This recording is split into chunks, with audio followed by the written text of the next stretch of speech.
আসসালামু আলাইকুম। কেমন আছেন সবাই? আশা করি সবাই ভালো আছেন।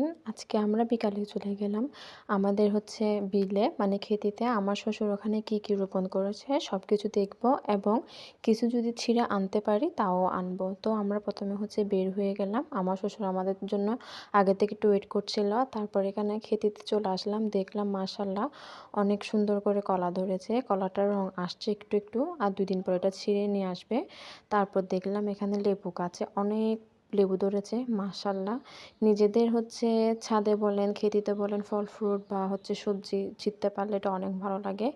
আরেকটা গাছে দেখলাম এখানেও অনেকগুলো লেবু ধরেছে কিন্তু এগুলো এখন ছিঁড়া যাবে না। এগুলো আরও কয়েকদিন পর। তবুও আমি এখান থেকে ২টা যাওয়ার সময় ছিঁড়ে নিয়েছিলাম। তারপর এখানে দেখলাম পুঁইশাক অনেক ধরেছে। এরপর এখানে হলুদ গাছ রোপণ করেছিল। আমরা এখান থেকে ২টা হলুদ পাতা নিলাম। সরি এগুলো ফুল বলে।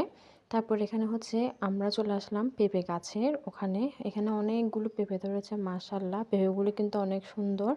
আর এগুলোর মধ্যে একটু রং হওয়ার জন্য গাছে কয়েকটা রেখে দিয়েছে। আর কয়েকটা আমরা ছিঁড়ে নিলাম। কিন্তু আমি এখান থেকে একটা বড় দেখে পেঁপে ছিঁড়ে নিয়েছি।